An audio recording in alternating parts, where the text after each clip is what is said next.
कि लगभग 40 करोड़ लोग इस कुंभ के महोत्सव में सम्मिलित होने के लिए आ रहे हैं। ये 50 दिन का जो ये मेला पर्व चलेगा, इसमें 13,000 गाड़ियों का संचालन करने जा रहे हैं। 700 के करीब मेला स्पेशल ट्रेन है जो लॉन्ग डिस्टेंस की हैं। आम जनता है उनको ध्यान में रखते हुए हम लोग 1800 के करीब शॉर्ट डिस्टेंस मेला स्पेशल ट्रेन चलाएंगे, जो लगभग 200-300 किलोमीटर की रेंज में लोगों को ट्रेवल कराएंगी। सर, महाकुंभ 2025 का आगाज़ होना है और इसको लेकर रेलवे की तरफ से क्या क्या तैयारियां की गई हैं और लोगों के लिए क्या क्या विशेष सुविधाएं रेलवे जो है मुहैया कराएं। देखिए, महाकुंभ एक बहुत बड़ा अवसर है, बहुत बड़ा रेलवे के लिए, प्रदेश के लिए, देश के लिए, और न केवल हमारे देश का बल्कि देखा जाए तो यहाँ पे दुनिया के कोने कोने से लोग आते हैं। बहुत बड़ा लोगों का आस्था का जुड़ाव है। इसके लिए भारतीय रेल पूरी तरह से तैयार है। सबसे पहली आवश्यकता लोगों की होती है जब भी वे रेलवे प्रीमाइसेस में आते हैं कि उन्हें एक सुविधा के साथ एक ट्रेन मिल सके जो उन्हें उनके गंतव्य तक पहुंचा दे। हम लोग पूरे मेला अवधि के दौरान, अगर 45 दिन का मेला पीरियड है प्लस अगर 2-3 डेज प्लस माइनस करें, तो लगभग ये 50 दिन का जो ये मेला पर्व चलेगा, इसमें 13,000 गाड़ियों का संचालन करने जा रहे हैं, जिसमें हमारी 10,000 रेगुलर गाड़ियां होंगी और 3,000 हमारी स्पेशल गाड़ियां होंगी। ये स्पेशल गाड़ियों के बारे में मैं बता दूं, इसमें हमारी 700 के करीब मेला स्पेशल ट्रेन है जो लॉन्ग डिस्टेंस की हैं। लॉन्ग डिस्टेंस का मतलब ये है कि इसमें देश के कोने कोने से, हर जगह से लोग आ सकें, इसके लिए रेल प्रशासन ने इन विशेष गाड़ियों को नोटिफाई किया हुआ है, जो कि रिजर्व कैटेगरी की होंगी, जिनमें रिजर्व कैटेगरी के कोचेज लगे होंगे और लोग रिजर्वेशन करा के लंबी दूरी की इस यात्रा को तय करेंगे और इस महाकुंभ में सम्मिलित होंगे। हम इसके अलावा, चूँकि जो आसपास के लोग हैं और आम जनता है उनको ध्यान में रखते हुए हम लोग 1800 के करीब शॉर्ट डिस्टेंस मेला स्पेशल ट्रेन चलाएंगे, जो लगभग 200-300 किलोमीटर की रेंज में लोगों को ट्रेवल कराएंगी, चाहे वो लखनऊ की तरफ हो, बनारस की तरफ हो, कानपुर की तरफ हो, सतना, मानिकपुर, झांसी, पंडित दीनदयाल उपाध्याय जंक्शन के लिए हो, ताकि हमारा जो आम जनता है वो लोग इस मेला में सम्मिलित हो सकें, इस मेला में के पर्व का आनंद ले सकें और अपने गंतव्य तक पहुंच सकें। ये अनरिजर्व्ड कैटेगरी की ट्रेन होंगी, इनमें कुछ ट्रेन मेमू ट्रेन होंगी, कुछ हमारे कन्वेंशनल रेक्स होंगे और लोग इन गाड़ियों में यात्रा करेंगे। इसके अलावा हम लोग विशेष तरह की ट्रेन चला रहे हैं जिसे हम लोग रिंग रेल कह रहे हैं। इस रिंग रेल का मतलब ये है कि बहुत सारे यात्री ऐसे होते हैं जो न केवल प्रयागराज संगम में स्नान करना चाहते हैं, बल्कि चित्रकूट भी जाना चाहते हैं, बनारस भी जाना चाहते हैं, अयोध्या धाम के भी दर्शन करना चाहते हैं। ऐसे लोगों के लिए हम लोग ये रिंग रेल सर्विस चला रहे हैं, जो एक सर्किट में मूव करेंगी। जैसे वो प्रयागराज से ओरिजिनेट होंगी, बनारस होते हुए, अयोध्या होते हुए वापस प्रयागराज आएंगी। इसी तरह प्रयागराज से ओरिजिनेट होंगी, गोविंदपुरी होते हुए, चित्रकूट होते हुए वापस प्रयागराज आएंगी। तो इस तरह से हम लोग इस सर्किट में इन रिंग रेल ट्रेनों का संचालन करेंगे, ताकि हम लोग अधिक से अधिक लोगों को उनके गंतव्य तक सुविधा के साथ पहुंचा सकें। सर, लोग आएंगे, लाखों की संख्या, अफरा तफरी ना हो, सब कुछ सामान्य तरीके से चले, लोग वापसी भी सकुशल जा सके, इसके लिए किन तरह के आप लोगों ने सुविधाएं कर रखी हैं? क्योंकि अमूमन कंट्रोल रूम आप लोग बनाते हैं, तो उसकी क्या विशेषता रहेंगी?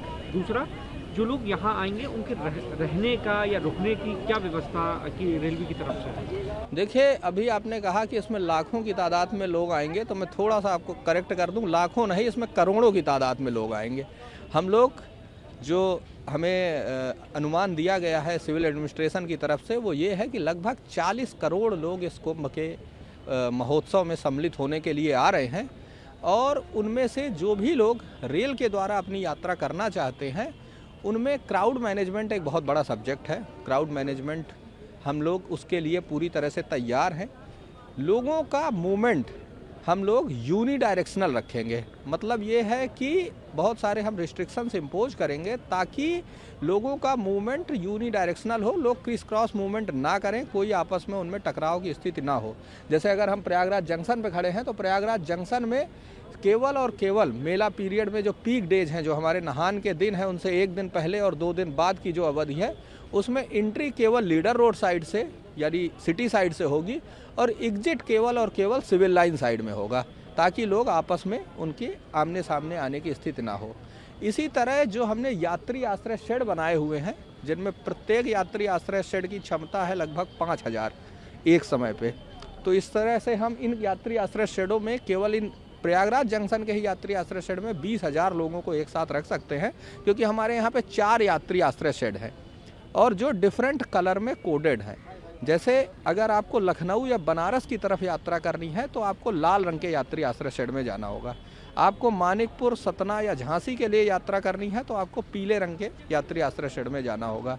आपको अगर पंडित दीनदयाल उपाध्याय के लिए यात्रा करनी है तो नीले रंग के यात्री आश्रय शेड में जाना होगा और कानपुर की डायरेक्शन के लिए हरा यात्री आश्रय शेड है, ताकि लोगों का डायरेक्ट एक्सेस उस समय हम प्लेटफॉर्म पे रिस्ट्रिक्ट कर देते हैं, ताकि प्लेटफॉर्म की एक लिमिटेड क्षमता होती है, उससे अधिक अगर लोग वहां पहुंच जाएंगे तो प्लेटफॉर्म पे स्थिति अप्रिय हो सकती है।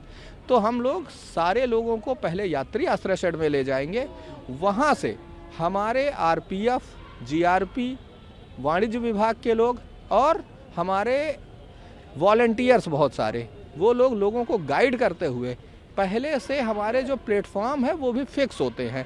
जैसे हम उनको डायरेक्शन वाइज नॉमिनेट कर देते हैं कि हम इस डायरेक्शन के लिए इसी प्लेटफॉर्म से गाड़ी चलाएंगे, यहाँ से उनको वो गाइड करते हुए उस प्लेटफॉर्म पे ले जाएंगे और उनको प्लेटफॉर्म में सकुशल बोर्ड कराएंगे, ताकि वो लोग अपनी ट्रेन पकड़ सकें और कहीं पे भी उनका किसी तरह का क्रिस क्रॉस मूवमेंट ना हो, किसी भी तरह से कोई उसमें अफरा तफरी की स्थिति ना उत्पन्न हो। हमारे जो यात्री आश्रय शेड हैं, चाहे हमारे प्लेटफॉर्म हो, इनमें हमने सारी जो भी बेसिक एमिनिटीज़ हैं, चाहे वॉशरूम की फैसिलिटी हो, ड्रिंकिंग वाटर की फैसिलिटी हो, मेडिकल असिस्टेंस हो, हमारे टिकटिंग काउंटर हो, वो सारी चीज़ें वहाँ पे प्रोवाइड की हुई हैं, ट्रेन का डिस्प्ले हो, सारी चीज़ें वहाँ पे प्रोवाइड रहेंगी, ताकि लोगों को किसी भी तरह की असुविधा ना हो। वो उस प्लेटफॉर्म पे अपने यात्री आश्रय शेड में रहते हुए अपनी यात्रा सही तरीके से प्लान कर सकते हैं। सर, क्योंकि कुंभ में हर उम्र के लोग आएंगे तो आपको इलाज ज़रूरत होता है, और जब भीड़ होती है तो लोग घबरा भी जाते हैं, उस दौरान सांस ऊपर नीचे। ऐसे में रेलवे की तरफ से मेडिकल की क्या क्या सुविधाएं आप लोग मुहैया कराएंगे, ताकि जो लोग बीमार भी पड़े तो वो सुरक्षित अपने घर जा सके और उनको तुरंत इलाज भी मिल सके? देखिए, स्वास्थ्य एक बहुत बड़ा चैलेंज है। मौसम ठंडा है, अभी और ठंडे पड़ने की उम्मीद है, भीड़ भी काफ़ी अधिक संख्या में होती है। बहुत सारे लोगों की आस्था भी जुड़ी होती है कि वो बिना कुछ खाए पिए स्नान करेंगे, जिसके कारण भी थोड़ा उनको कुछ नाश्ता करने या खाना खाने में समय भी हो जाता है। तो इन सारी परिस्थितियां ऐसी होती हैं कि जिसके कारण कई बार लोगों के स्वास्थ्य के बिगड़ने की संभावना हो जाती है। हम प्रत्येक प्लेटफॉर्म पे हमारे मेडिकल बूथ रहेगा, जिसमें doctor, paramedical staff round the clock तैनात रहेंगे। हमारे हर यात्री आश्रय शेड पे मेडिकल टीम रहेगी विद प्राथमिक उपचार पेटी के साथ, ताकि लोगों को प्राथमिक चिकित्सा तुरंत ही वहाँ पे उनके प्लेटफॉर्म पे या यात्री आश्रय शेड में दी जा सके।